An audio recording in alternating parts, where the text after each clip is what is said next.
Star Trek, The Next Generation, The Best and the Brightest. Chapter 3. Be sure to tell me what it's really like, Molinor insisted to Bobby Ray. Describe exactly what happens into a tricorder and send me a copy.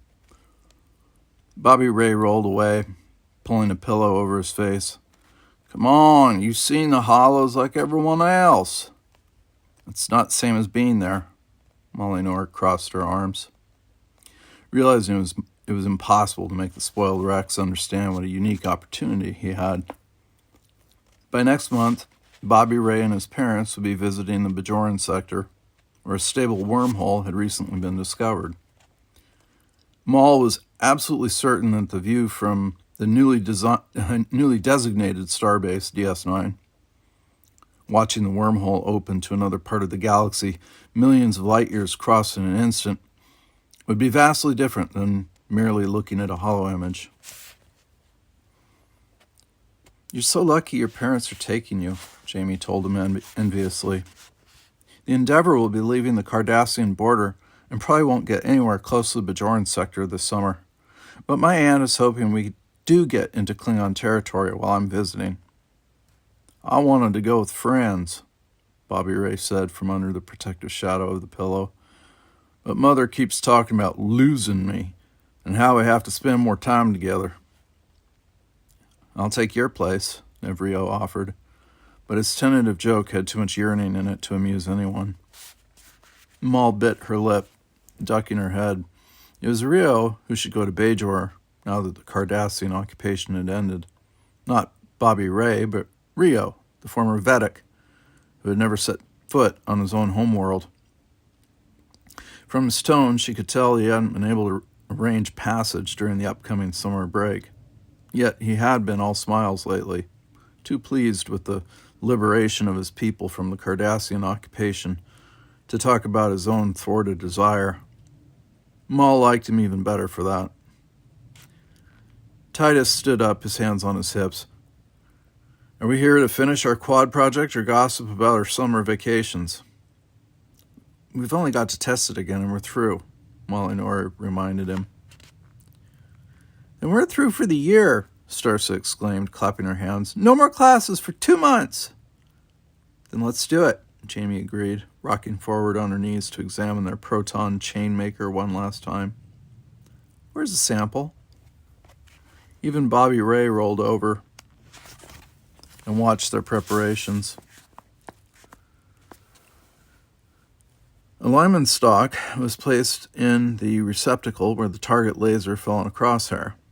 Maul moved closer to watch Jamie and Starsa, their resident engineers, work over the chain maker. Maul's contribution had been the data on proton structure and characteristics. One of her specialties was astrophysics, and she had suggested using protons, the chief constituent of primary cosmic rays. Titus and Jamie had wanted to use an antiproton chain, figuring it would be more dramatic, but the others voted down the idea because of the large containment field that would be necessary to hold the chain maker and its fuel. Kind of simple if you ask me, Jamie grumbled, not for the first time. It's brilliant, Starsa contradicted, laughing. It's a variation on an old idea. Instead of a molecular beam, we're narrowing the focus to protons. That means it can be used for ultrafine incisions. Titus held up another lemon stalk, jabbing it at his neck as if the errant vegetable was attacking him. The dreaded Lyman stalk, that'll teach him. Everyone laughed, but Nevrio tentatively said, if we can indicate that genes can be cut in living tissue without damage, that would be a genuine contribution. Titus patted him on the back. Sure, you just keep thinking that. All I want to do is ace our quad project and report to the moon base for shuttle supply duty. The cadets went back to talking about their plans for summer vacation as Jamie ran through the preliminary sequence, heating the gas and mixing the vapors. Even Therese confided that he planned to go back home to Vulcan before beginning his last year at the academy. No one had asked Maul what she was doing, and naturally she volunteered nothing. It was a little-known fact of Trill physiology that some needed to return to the pool periodically after being joined with a symbiont. The first 2 years of a host-joined life was usually spent in or near the Institute, adjusting the memories and new sensations. Since Moll was a first host, she didn't have the memories, except of the pool and some sort of common mental bond that all the symbionts shared before joining. But she did have the strange sensations, feeling different than she used to be, yet not anything in particular. Maybe she didn't need to go back to the pool, but in a very real way, it was the most familiar thing she had left. More familiar than her parents and her family, left so long ago, and not by her choosing. Suddenly, Molinar realized Jamie was looking right at her, that strange fascination in her eyes. She was pointing to the lever that would release a proton beam. "Do you want to open it? It was your idea to use protons." The others nodded, mostly not caring one way or the other. Moll stiffly went over to the chainmaker, shying away from the questioning smile in Jamie's eyes, wondering, as always, why the younger woman always seemed to be watching her. Not for the first time, Moll thought that maybe she should confess she wasn't as interesting as Jamie obviously thought. That, contrary to the popular stories about Trill, there was no one inside her body except for her. No extra lives, no superior wisdom, no exciting stories to tell. But now it would only be another few days, and their quad would scatter to the four corners of the galaxy to return to Starfleet next year to a new quad and new roommates. It's been a memorable year, Molinar told them all as she flipped the lever. Since she was closest, she was the first to see the fine trail of smoke that rose at the contact of the beam with the Lyman stock. She was turning in question to Jamie when the beam exploded.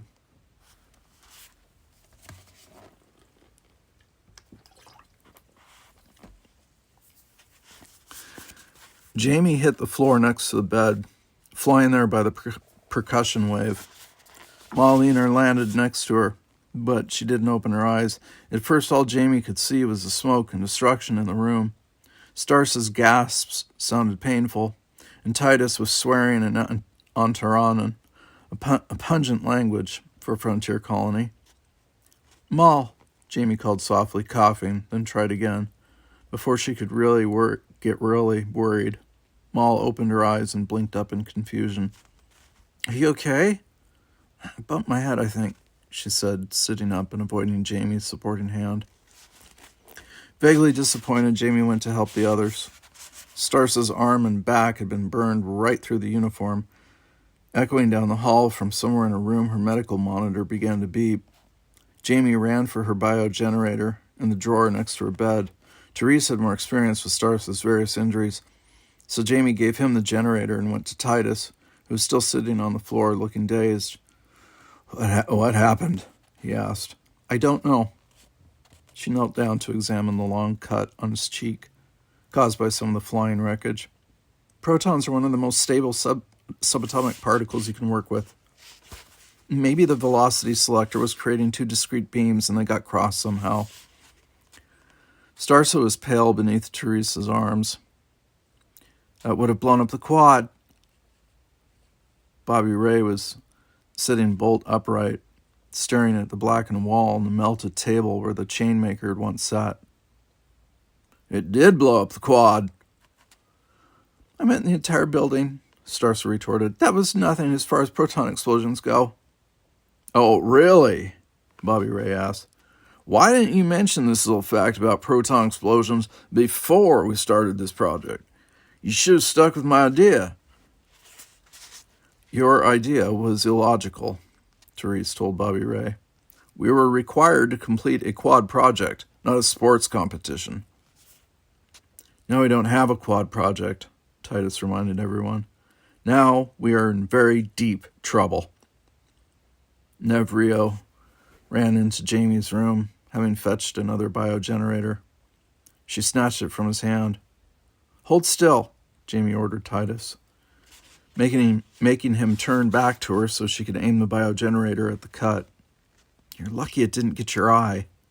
"Yeah, sure," Titus agreed sourly. Then we'd be in sickbay right now, reporting the failure of our quad project instead of waiting another 12 hours for the review board to convene. What happens if we don't hand a project in tomorrow? Starsa asked through gritted teeth. Jamie finished swiping the biogenerator over Titus's cheek and jaw, taking away the last reddening.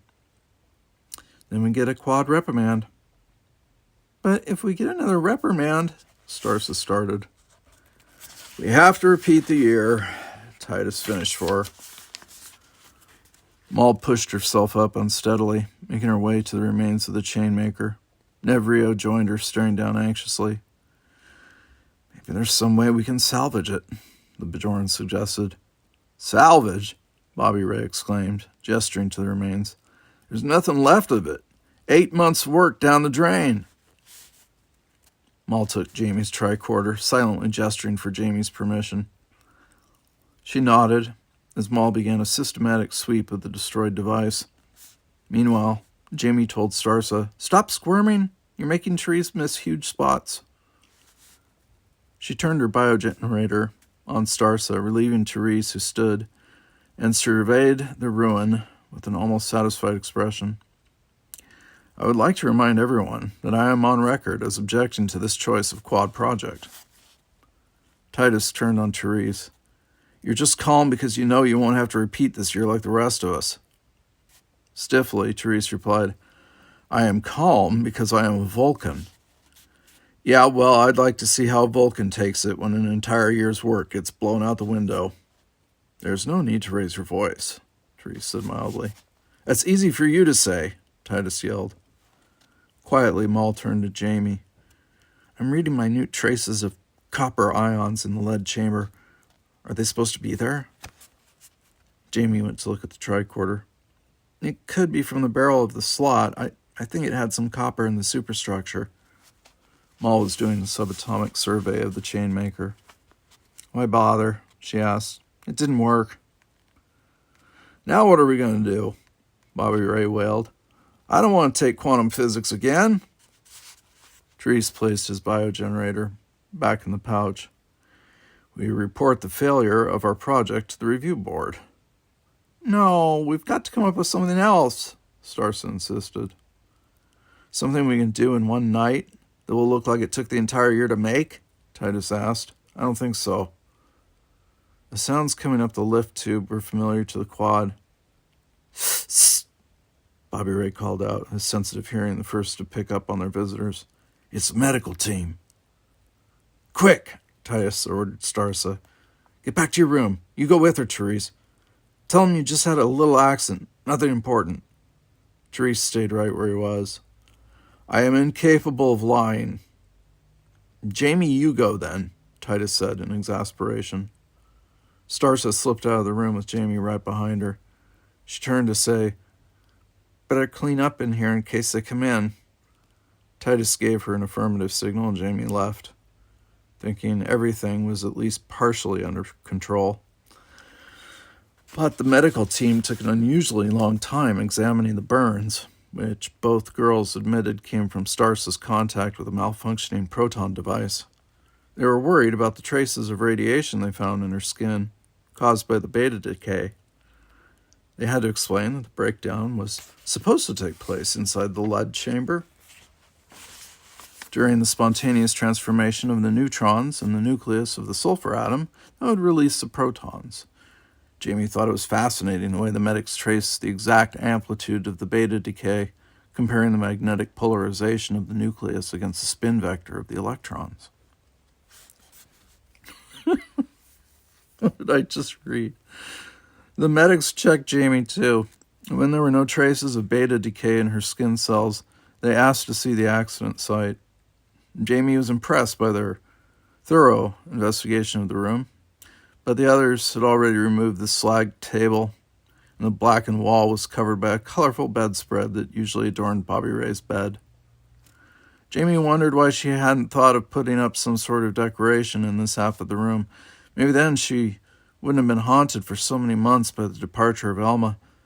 That's why she had offered the space for their quad project, to give the others a good reason to come over and keep her company.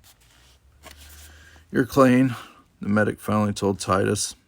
To Jamie, she said, "Good work on that cut. Nice hedges for an amateur." As she murmured her surprised thanks, the medic added, "You know we have to report this." Bobby Ray flung himself down on the bed again. "Report everything. Doesn't matter. Review board will know soon enough."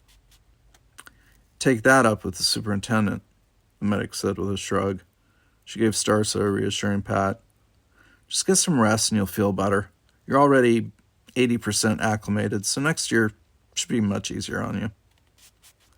"Thanks," Starsa said as the medic left. "Great. I'll be raring to go, and we'll all be stuck here again. We'll never get off-world assignments if we have to stay first-year cadets. It's humiliating." Jamie glanced around. "Where's Maul? With Therese?" Rom shrugged. "She cleaned up the debris and packed a few pieces in that bag of hers, and she left." "You let her go?" At Titus and Bobby Ray's nod, Jamie exploded. "How could you? She got hit on the head. Something could be wrong with her." "She's fine," Bobby Ray said defensively. "She was poking around in that mess, muttering about acid, catalysts, and oxidation. I figured it was some kind of astrophysics thing." "Do you see any stars in here?" Jamie demanded. "She could have been delusional, and none of you even noticed." "Hey, she can take care of herself," Titus protested. "Come to think of it, I've never seen anyone take better care of themselves. We better start worrying about what we're going to show that review board tomorrow." "Today," Starsa corrected, chewing on her thumbnail. Titus glanced at the chrono. "Great, today. The day we all get put back a year." Jamie was shifting back and forth uneasily. "I think we should look for Molinor. Something could be wrong with her. It doesn't sound like she was thinking rationally." "Maybe you should start looking for an explanation for all this," Bobby Ray pointed out. "It was your idea." "My idea?" Jamie repeated incredulously. "I wanted to use an anti-proton chain. Didn't I, Titus?" "We both did." Starsa rubbed her eyes sleepily. "I thought using a proton chain would be safer. I guess I was wrong." No one could chastise Starsa when she looked so strung out. Rio was quick to assure her, "We all worked on the project. Who knows why it failed? You can't blame yourself." Starsa still looked worried, an unusual sight. "Maybe we could get B'Elanna to look at it. She's just down 2 floors. "You mean Torres?" Bobby Ray asked incredulously. "Great. Do you want to make things worse?" "Torres is a great engineer," Starsa insisted. "Better than any of us." Jamie silently agreed, having watched, mouth hanging open along with the rest of the first-year engineering students, as Torres argued with Professor Chapman over material stress levels and Starfleet safety protocols. It's no use. Even Torres couldn't fix this," Jamie told Starsa. "You should go to bed before you fall down." Jamie helped her quad mate back to her room and into bed, leaving Titus and Bobby Ray to mull over the mess they were in, with Neb Rio hovering in the background, offering useless suggestions with infinite hope, as always. Jamie didn't go back to her room after Starsa had lain down. First, she made sure Therese would keep one eye on his roommate, then she went down to the transporter room to check the logs. There was no record in the short-term memory of Molinor beaming out of the quad tower. She checked the gardens around the quad, asking other cadets if they'd seen Maul, till she realized that she'd been busy with Starsa and the medics for over an hour during the beta treatment. She rushed back to the transporter and found a record of Maul's transport in the long-term log. The Trill had gone to the Academy database. When Jamie reached the database, the cadet staffing the entrance confirmed that Molinor had arrived a couple of hours ago, acting focused and preoccupied as usual. Jamie felt a little better, but she searched through the mostly empty rooms of the database, too worried to give up and go back to the quad, but not so upset that she wanted to make the situation worse by notifying security. Jamie placed a message on the network But Maul didn't respond. She checked the transporter logs of the Academy database when she was certain Maul was no longer there, but there was no record of the Trill beaming out. She wandered along the cobblestone walkways between the quads for a while longer before she finally gave up. As she slipped back into their quad, trying not to wake everyone, Titus, Bobby Ray, and Nevrio were waiting in her room. "Well?" Nevrio asked eagerly. "What did you find out?" "I couldn't find her," Jamie admitted. "She went to the database and then disappeared." "What?" Bobby Ray exclaimed. "You've been looking for Maul all this time? What about our quad project?" "What about it?" Jamie countered. "It blew up." "But why?" Titus insisted, stepping closer. "We have to tell them something." "How am I supposed to know why it blew up?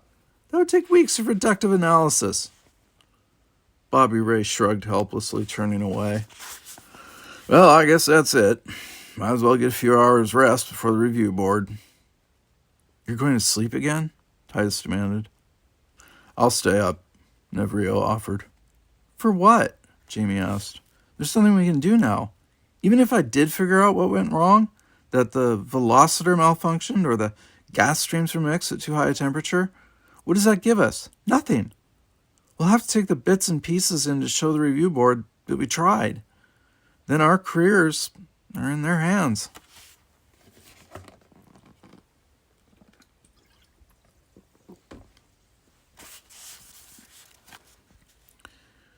When Titus rolled out of bed the next morning, having never really gone to sleep,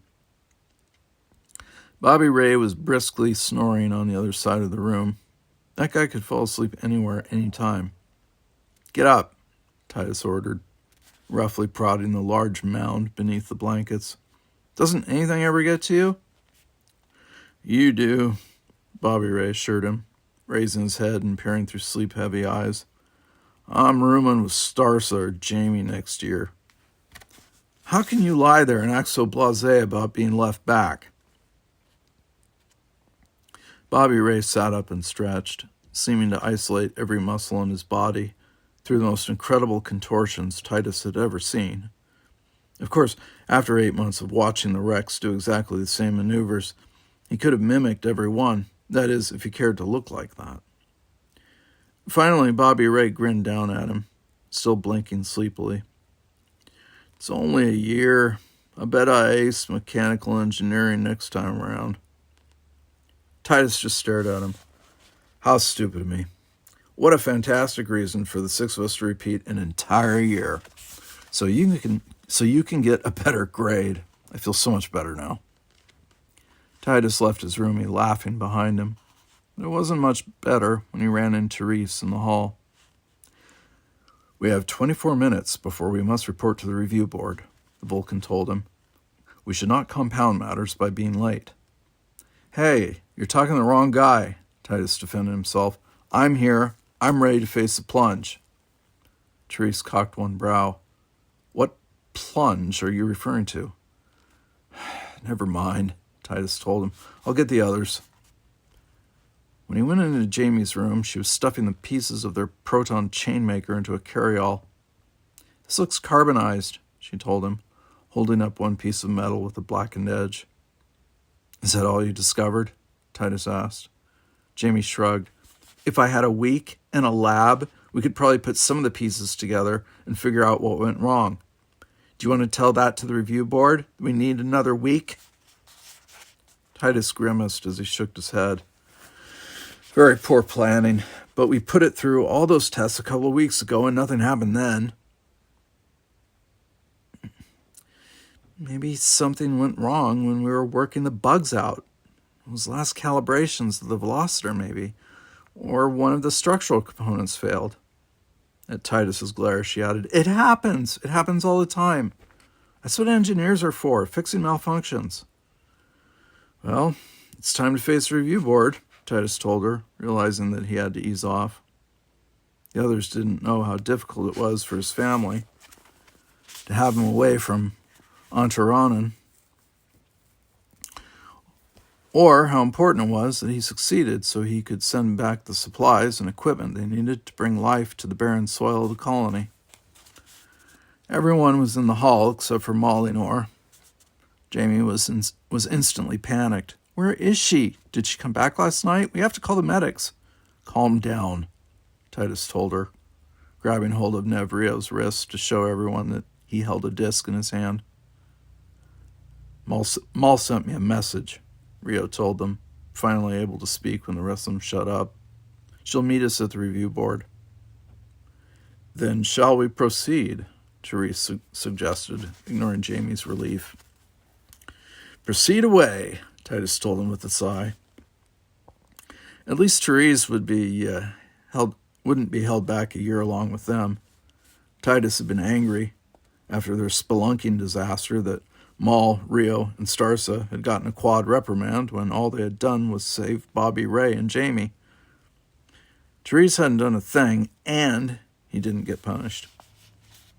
Titus had petitioned Admiral Brand to review the matter, thinking it wasn't fair, but she had denied his request to remove the quad reprimand from the academic records of Molyneux, Nev Rio, and Starsa Tarn. Not for the first time, Titus was grateful Therese hadn't been involved. Even having to repeat the year wouldn't be so bad without that Vulcan in their quad.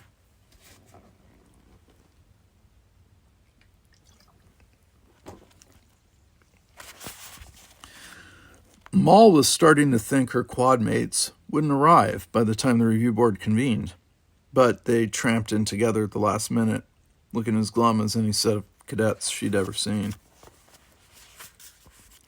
Only Jamie seemed happy to see her, anxiously asking, "Are you all right? Where were you last night? I looked all over the database." "Oh," Maul said softly, wanting to hit herself when she realized what she had done. She had run off alone again, instead of working with the group like they were supposed to. No wonder they were all looking at her like she was a freak. Before Maul could tell them what she had discovered, Admiral Layton's aide was standing at the door of the conference room. "Quad number 64C, are you ready to present your project?" "Yes, sir," Therese said for them. They filed in and stood at attention in front of the review board. Superintendent Brand, Admiral Layton, and Professor Chapman, since they had submitted their preliminary designs and requested an engineering specialist on their board. "Quad number 64C at ease." There was a hint of warm humor in Brand's voice. "How nice to see you all together under more auspicious circumstances." The other cadet shuffled and murmured, while Jamie held up the carry-all in her hand. We had a little trouble with our quad project." Therese interrupted, acting as their spokesman as they had agreed. "Quad number 64C attempted to create a proton chain maker. I believe you have the specs we submitted." "We have gone over your proposal," Admiral Brand agreed. "An intriguing idea." Jamie shook the bag, letting the sound of broken components tinkle out. Chapman and Layton began to look concerned. Maul realized she would have to present her material first in order to get the most impact out of it. The others could add whatever they had discovered afterward. It wasn't the right way to do it, but her mistaken approach made it necessary. "This is the waste material," Maul said, pointing toward Jamie, who obligingly held the bulging bag a little higher. "These are the components that tell us what happened." Maul set the cracked spin velocitor and part of the lead chamber with the gas indicators down on the table in front of the review board. "You have the proposal containing the original intent of our quad project," Maul reminded the review board. "However, we discovered a new process whereby a controlled deflagrating explosion can be chemically created using a pure proton chain." Bobby Ray's mouth was hanging open, a sure sign he knew nothing whatsoever about their quad project. But then again, last year one of Maul's quad mates had questioned their project as if he was part of the review board, and they had still managed to pass. Professor Chapman had his chin cupped in his hand, and Maul wasn't familiar enough with him to know if that was a good sign or bad. But Brand was looking interested. "Usually molecular chains are used in detection chambers," Moll explained, for studying the deflection and dispersal properties of various molecules. With our proton chain, we were able to do the same thing on a subatomic level. But what about the uncertainty principle, Starsa started to say, but was nudged into silence on both sides by Titus and Jamie. Professor Chapman glanced at Starsa. I agree with Cadet Starsa. What about the uncertainty principle? It is impossible to specify or determine simultaneously both the position and momentum of a particle. That's nullified by the deflagration, the explosion, which freezes a microsecond in the sample mass. Moll gestured to the pieces in front of them. Unfortunately, we weren't expecting to create the potassium nitrate that caused the explosion, but four things came together in our experiment. The potassium hydroxide in the base gas with protons effused from sulfur atoms, along with the nitric acid in the Lehman stock that was catalyzed by the carbon of the cut edge. In the pause, Navrio added helpfully, there are unusually high levels of nitrogen in Lehman stocks. Jamie started rummaging in the bag. I have a piece of the carbonized metal where the proton chain made contact, if you want to see it. Professor Chapman held out his hand. Yes, please. Molly and Nora waited until Jamie had handed over the bit of metal. If the same combination could be used in strictly controlled levels of chemicals under a stasis field, then a detection chamber could be created that offers a new window into the nature of subatomic particles. The members of the review board were nodding, fairly impressed. Even Professor Chapman spoke as if to a colleague. Bredinson has been working on something similar on Maxim 5, but it's a highly theoretical and innovative approach. It's way out of our field, Molinor agreed. We discovered this purely by accident, and now, if my quadmates would like to add anything. As a group, the other cadets pulled back slightly, shaking their heads, trying to deflect the attention of the review board. Therese must have realized the flustered picture they made because he smoothly interjected. Thank you, Cadet Enor. I believe you have adequately summed up our project. That was beautiful, Jamie agreed fervently.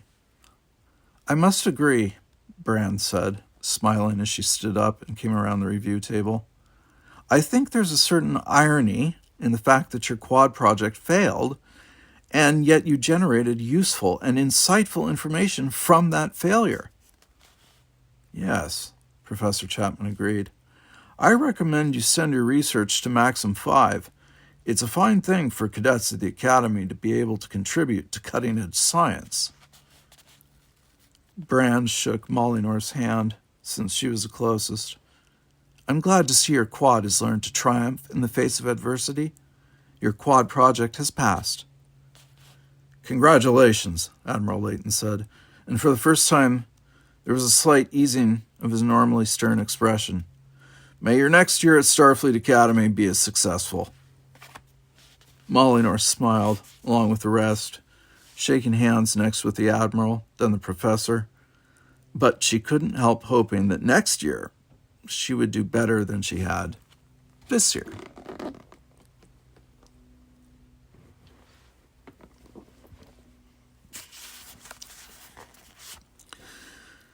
The next day, Jamie still hadn't gotten over the miracle Molinor had accomplished with the tricorder in one night's work. The rest of the quad had jumped on Moll the moment they were outside, with everyone asking questions at once. Moll had explained that her eidetic memory had allowed her to instantly make associations and connections across the engineering disciplines. Jamie confirmed that it would have taken her a week of computer analysis to reach the same facts, and even then, she might not have seen the new use for the proton chain that Moll had discovered. It was beyond genius, and Jamie even defended Moll when she meekly agreed with Therese's chastisement of her for not including the rest of the quad in the analysis. Jamie would have loved being involved in the research, but she knew they would have slowed Moll down by questioning her and following false leads. Jamie kept sighing with envy at Moll's accomplishment, and the Trill wasn't even interested in engineering. while she packed her transport containers for the break. She couldn't decide what should stay in storage over the break and what she should take with her. Since it was her vacation, she included all of her body paints and every one of her tights, figuring she might find use for everything while she was observing the Starfleet crew of the Endeavor. Starsa suddenly called through the halls. "Everyone, you have to see this." She poked her head around Jamie's door. "Have you seen it yet? The class standings were released." Jamie took the pad from Starsa and quickly ran through the first class as Starsa chattered. "We're all in the top half. I barely made it, but it's the second-year cadets you have to see." Jamie scrolled past the names until Starsa impatiently pressed the key that took them to the top. "There!" she said, as if it were her own name listed at the head of sophomore class. "Mal Enor is first." "Mal," Jamie breathed, feeling a rush of pride at having known it all along, having seen the brilliance of the Trill before anyone else. "I should have expected it." "Really?" Starsa asked, giving her a curious smile. "I knew she studied a lot, but I didn't think she was that brainy." "Look what she did with our quad project," Jamie reminded her. "Mal saved our butts," Starsa cheerfully admitted. "Look, everyone," she told the cadets coming down the hall. "Molly Nora is first in her class." The others had just heard as well, and soon there were more cadets in their quad than Jamie had ever seen, all looking for Mal to celebrate her success. The Trill came into the quad in the midst of it, and the gracious, humble way she accepted everyone's congratulations impressed Jamie like nothing else had. She was struck silent by the sheer number of Mal's friends.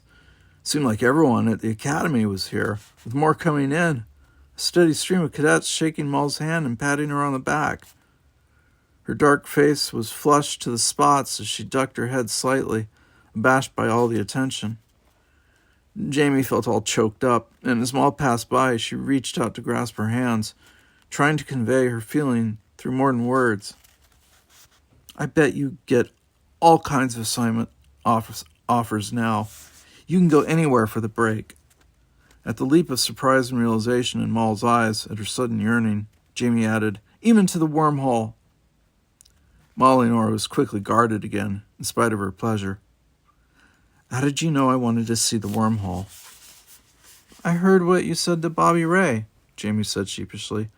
"I could tell how much it means to you." "Maybe I will go to Bajor," Molly agreed with a rare smile, as others moved in to shake her hand and pull her along, all of them wanting to touch her, as if she were a talisman of good luck. Jamie was jostled to one side, watching Mal's dark, glossy hair clinging close to her head as she moved gracefully among the crowd. Suddenly, a year's effort to push away her feelings collapsed in ruins. She had always been fascinated by Molinor, and lately, it seemed as if everything the Trill did was designed to enchant in the most subtle and perfect ways. Jamie's admiration for her had grown with every moment, snowballing since her quad project review. Now, watching her proudest moment, Jamie realized she was hopelessly in love with Mal.